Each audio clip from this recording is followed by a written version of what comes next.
4, 3. Please rise for the pledge of allegiance.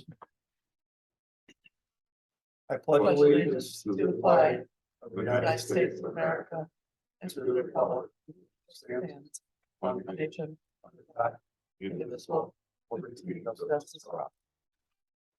Okay, Jessica, may we have a roll call, please? Trustee Lizickis. Here. Trustee Cameron. Here. Trustee Vijay. Here. Did I say that right? Yeah. Thanks. Trustee Flynn. Here. Trustee Kemmelhart.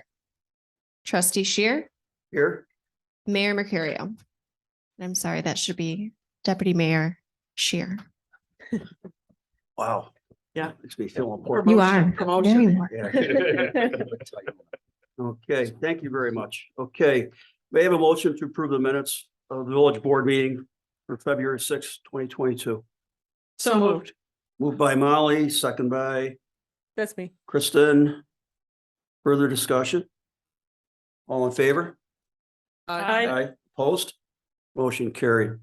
May I have a motion to approve the payment of abstract for 2/21/23 for voucher numbers 63199 63235 for a total of $335,182.56. So moved. Moved by Grace, second. I'll second. Second by Molly. Further discussion? All in favor? Aye. Opposed? Motion carried. Okay, we enter into the first speakers and communications. When you care to address the board, please step up to the microphone and give us your name and address, and the floor is yours. So does anyone care to? Okay.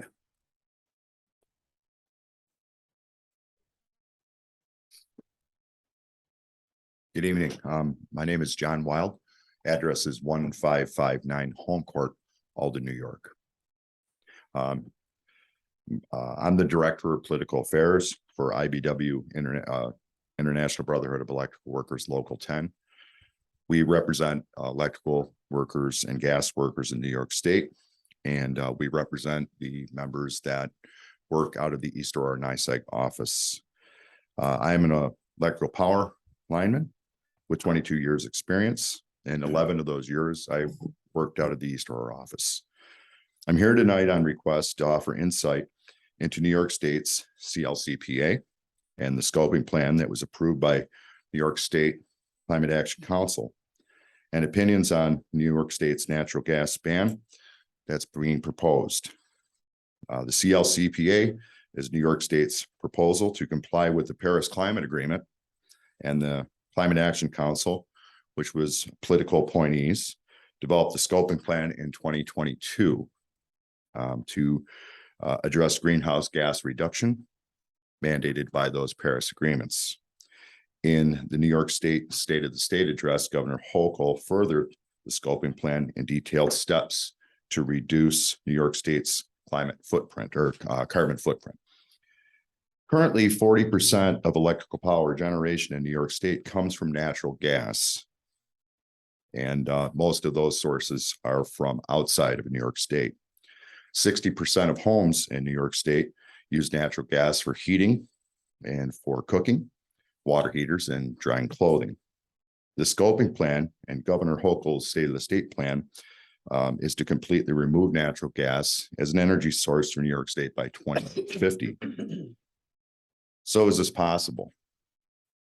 And most certainly it is by legislation and or by regulation. New York State plans to do this very thing. But most energy experts, utility workers, and consumer groups have concerns for this idea to eliminate natural gas. Why is there concern? First, in New York State currently, electrical transmission and distribution systems are insufficient to accommodate the increased demand for this electrical power. Secondly, taking natural gas from the consumer will most certainly reduce choice, as the only source of energy will then be electric. And lastly, there's concern that only having one possible energy source could be a cause for public safety. I will address briefly each one of these. Currently, the electrical distribution and transmission system is insufficient to handle the increased demands by electrification. A 20-year build out and upgrade is required to the electrical transmission and distribution systems. Currently, there are not enough electrical workers available to accommodate this build out. The materials to upgrade transmission and distribution electrical systems are currently in short supply. Household electrical equipment is also in high demand currently, and there are shortages abound.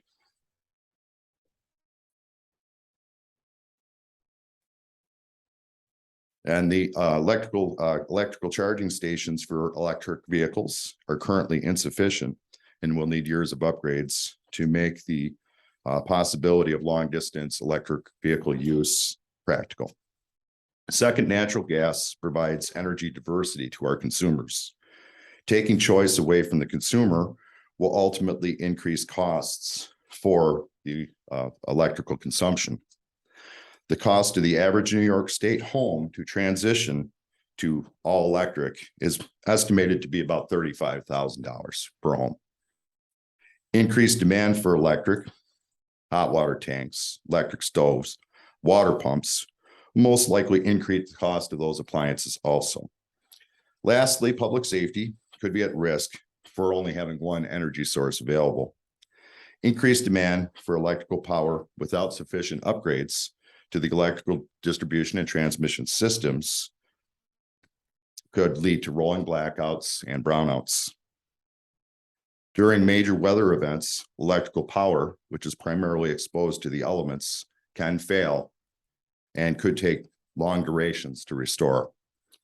Many use natural gas as a backup for electrical power, and that wouldn't be an option under this plan. So as you consider your decision to voice opposition or to follow the scoping plan for the natural gas ban, I leave you with just a few thoughts. The IBW, we're not climate deniers. We understand that fossil fuel does damage our environment. We do not seek to profit from any environmental damage. The IBW stands with the environmentalists to transition to energy sources that will reduce our carbon footprint, but we expect a safe and reliable, this to happen in a safe and reliable manner.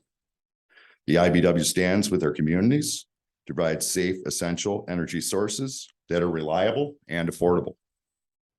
And the IBW will continue to work with federal, state, and local communities to provide solutions for carbon reduction and energy independence.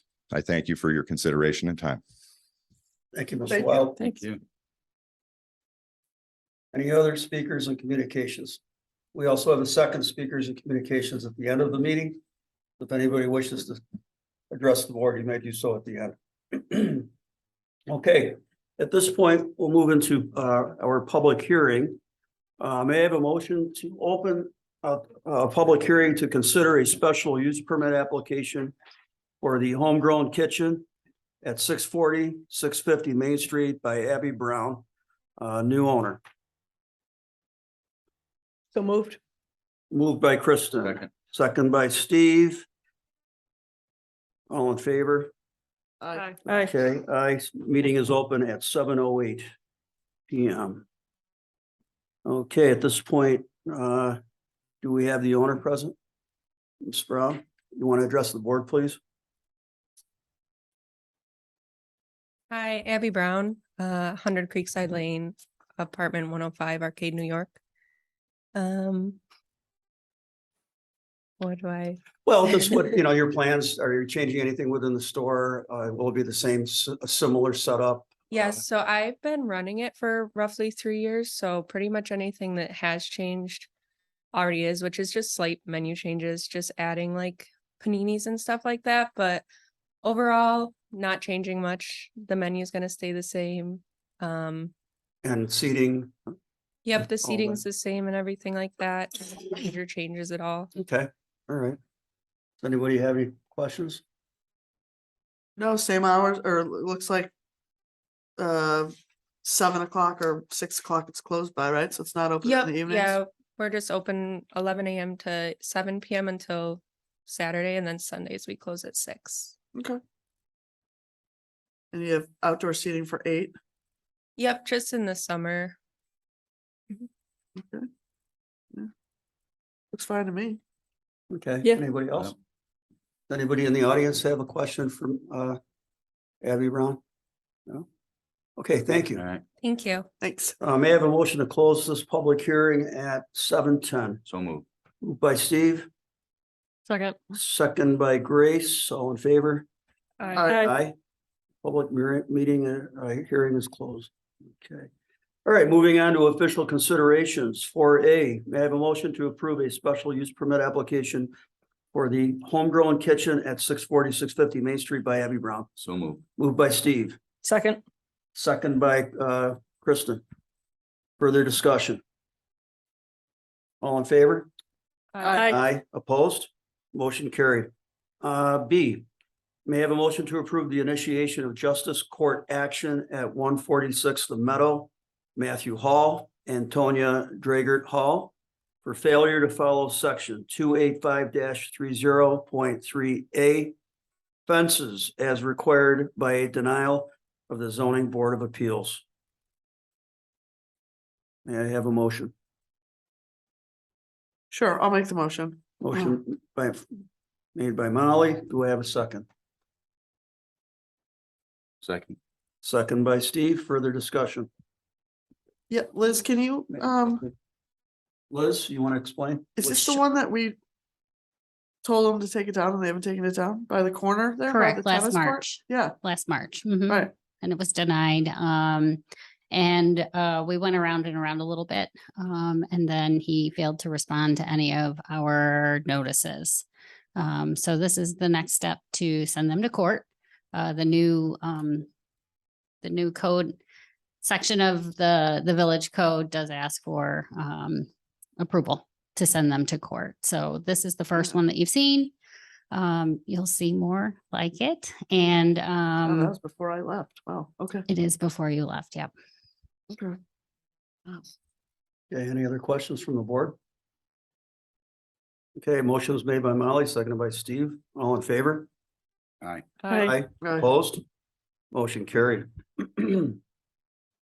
May I have a motion to approve the initiation of justice court action at 54 Walnut, 46 Walnut, and 0 South Grove, Boyd Slidell, for failure to follow section 192-5A, property maintenance, exterior structure.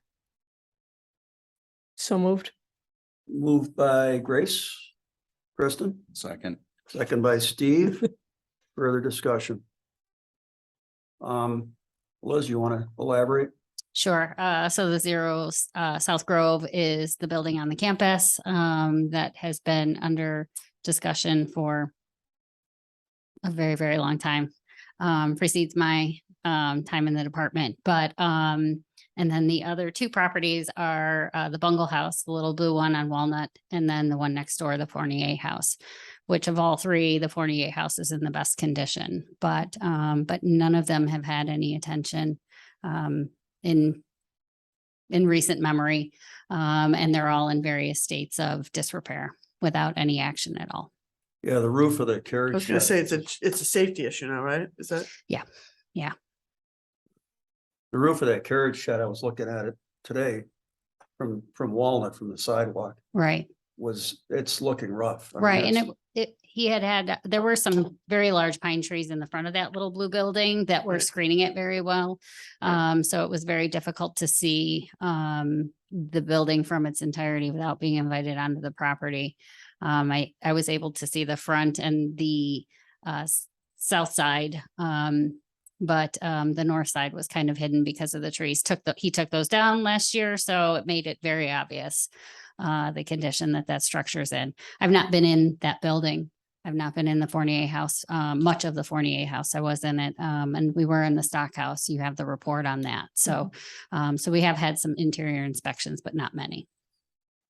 And the brick walkway in the front's a little, It's a lot. I know it's a lot. Yeah. But these are some of the most historic buildings in East Aurora. That's Yeah. They all have Yeah, local designation. They're on the campus. super important. And Yep. Alexis Fournier is a really important artist. Mhm. Yep. And yeah, it's too bad. So they're Alright, just not so- responding or Like, 20 years. Well, it's the same conversation over and over again. okay, We get a response, but there's no action is the problem. There's Okay. no action. Okay. And with no action, the building only has the ability to deteriorate. It's like Groundhog Day. This was, I know. I mean, it's just like we've been, from the time I was on the board, I'm like, 15 years ago, whatever it was, 16 years ago, we've been dealing with it. It's Right. just, it's really frustrating. so this is your next best, this is, in your opinion, the next best step to follow here. This is Next- the this is next, step. this is the next step we have to do. It's the second time we go. I'm just That's asking. what I was gonna- that's what I was gonna ask. Court action, what is the next step? They rule on what aspect of it that they force him to I'm go? gonna defer to Chris. Well, yeah, that's the one that I'll be prosecuting because I was appointed, a year and a half ago about this. What we'll seek is ultimately if he, doesn't repair it, which I think is likely, that,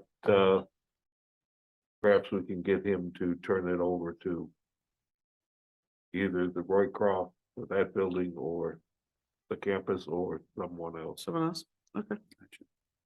Yeah, I mean, he's Who been will taken to then- court before and the judge, was it $25? $25 fine. $25 fine the last time we took him to court. That's what I was gonna Nothing ask happened. about. No teeth at all. Nothing happened. Right, well, that's, right, So, this is part for the course. okay. All right. Okay, well, anybody have anything else they want to add on the board? Okay, so we have a motion on the table. It was moved by Chris, seconded by Steve. All in favor? Aye. Aye, opposed? Motion carried. Move on to 4D. May I have a motion to approve a temporary use permit for the East Aurora Farmers Market on the Benderson Plaza parking lot on Gray Street Saturdays from May 6th through November 22nd. So move. Moved by Steve, Second. second by Grace. Further discussion. All in favor? Aye. Aye, opposed? Motion carried. 4E, may I have a motion to approve a temporary use permit for the use of Hamlin Park by Girl Scout Troop 30150 on Saturday, April 22nd for Earth Day Awareness Gold Award. So move. Moved by Steve, Second. second by Grace. Further discussion. All in favor? Aye. Aye, opposed? Motion carried. Can't oppose the Girl Scouts, right? Their cookies are so delicious. For All right. Earth Day? Yeah. 4F. Approve, may I have a motion to approve a temporary use permit for the Bunny Hop 5K race Saturday, April 8th by the Rotary Club of East Aurora. So moved. Moved by Kristen, Second. second by Grace. Further discussion. All in favor? Aye. Aye. Opposed? Motion carried. G, may I have a motion to schedule a public hearing April 3rd for comments on the 2023-2024 tentative village budget. So move. Moved by Steve, Second. second by Grace. Further discussion? All in favor? Aye. Aye. Opposed? Motion carried. 4H, may I have a motion to schedule a public hearing on March 20th to consider the special use permit application of Andrew Miller and Joseph Morcell for the bar at Main Street and Hamlet at 198 Main Street. So moved. Moved by Molly, Second. second by Steve. Further discussion. Joe, you guys want to talk about this at all, or do we, is there? It doesn't have to happen, right? I mean. No, Wait, we wait, just- wait, just wait, schedule- we're just a public hearing. I just figured they're here. Okay, all in favor? Aye. Aye. Opposed, motion carried. 4I, may I have a motion to declare surplus property, the list of electronic devices for the police department, which will be destroyed. So moved. Moved by Steve, second by Grace. Further discussion? Chief, you want to talk about that? Not much to tell. We're kind of hoarders. We have a whole lot of old computers and stuff. Yeah, yeah. Laptops that don't function better than calculators anymore. In the past, we do this through Sun King and they certify that all the hard drives are destroyed. So should be all set and it'll clear out a lot of storage space for us. Okay. Supporting that comment from the chief is one of these items is from Radio Shack. I just wanted to say that. We're very cost conscious and save everything. Storton's office, you know, they can put it on display downstairs someday in that display case. All right, so, okay, so the motion's on the floor. All in favor? Aye. Aye, opposed? Motion carried. J, I have a motion to declare surplus property, a DPW street sweeper 0809 to be auctioned off in the next 120 days. So moved. Moved by Kristen, second by Second. Grace. Further discussion? All in favor? Aye. Opposed? Okay. And, K. May I have a motion to award the auction sale amounts from Auctions International as follows. 2020 Ford Explorer 6105 awarded to Bobby 407, an amount of 15,600. And a 2021 Ford Explorer 8018 awarded to Jack 7777 in an amount of $18,400. May I have a motion? So moved. Moved by Steve, Second. second by Grace. Further discussion? Chief, do you want to talk about that at all? No, it's great prices, a lot better than last time, so. Okay, okay. All in favor? Aye. Opposed? Motion carried. Didn't Maureen say that actually paid for one of our new ones? Oh, absolutely, yeah. So we got kind of like Yeah. one at no charge. And if you Oh, remember the okay. last time, we were trying to push the prices up and stuff, and they were down around 13 and not moving, and this was great, so. Oh, great. All right, new business. There is no new business. Old business. There is no old business. Second speakers and communications. Do we have anyone else who wishes to address the board? You may step up to the mic, give us your name and address, and the floor is yours.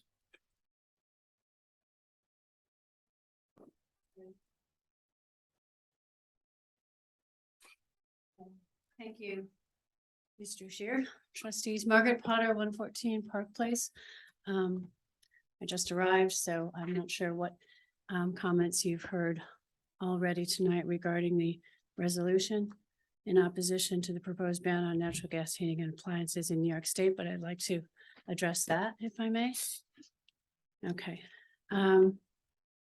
First of all, I would like to point out that the Climate Action Council's scoping plan highlights the need to insulate, weatherize, and improve energy efficiency before going electric to avoid unnecessarily strain on the grid and raising utility bills.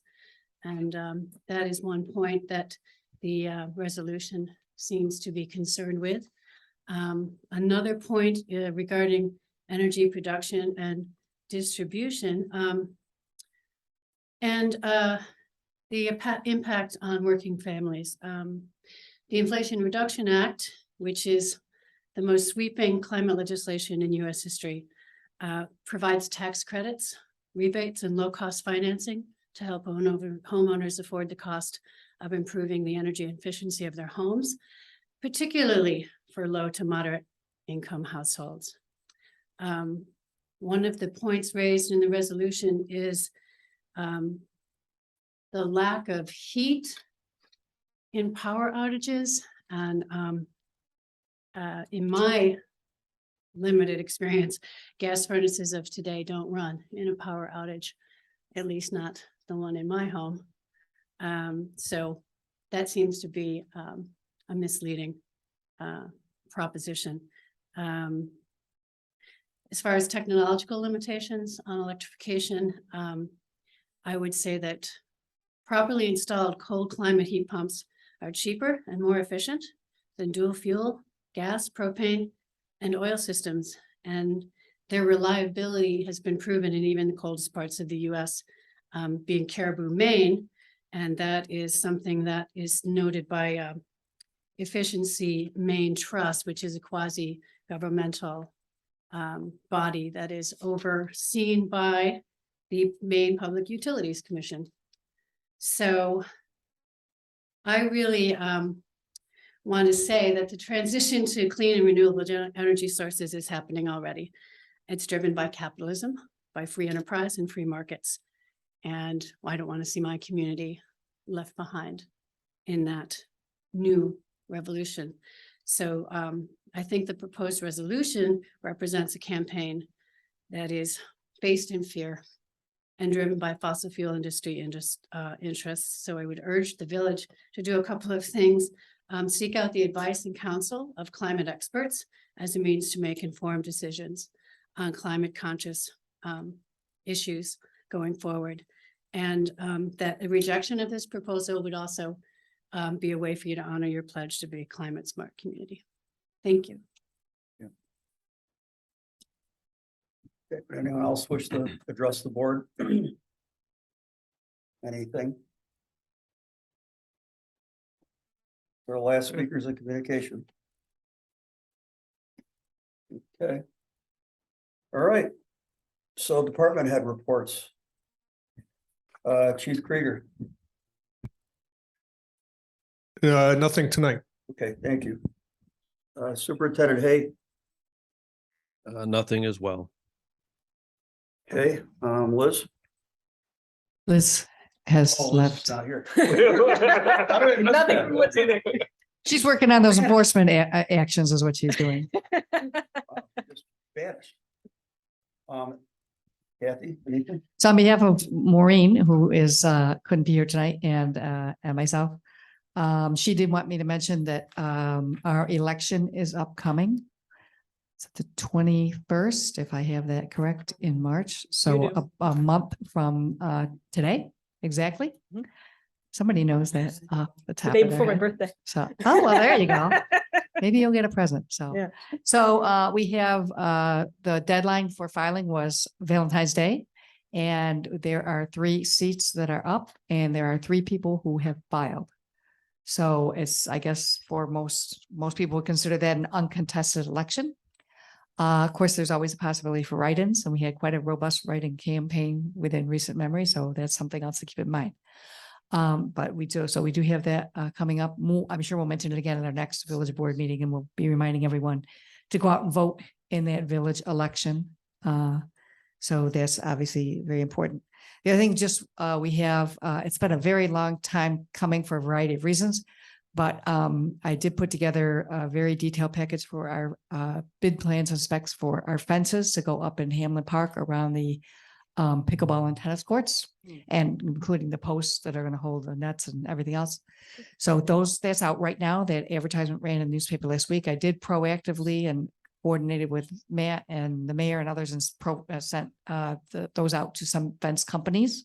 One has already said they're too busy and they're not going to be bidding. So we have a few still certainly out there that are potential bidders, and I would encourage anyone else who might if anyone knows a fence contractor might potentially be interested in this work, they could contact me, and I'm happy to get out these bid plans and specs. And I don't think it's for your next meeting, but for your second meeting in March, you'll have that as a potential award, expecting everything is in order, and we have an apparent low bidder that meets all the qualifications. So that's out there right now. When are those due to you? If we know someone who's interested, when do you need those back by? I think it's on it's on our, well, I think it's the 14th. I'll have to look at it in March. But if anybody is interested in bidding and wants to get a hold of me right away, I can get those all the paperwork out right away. It's got all of the details and a sketch drawing and the measurements and the materials that we're requesting.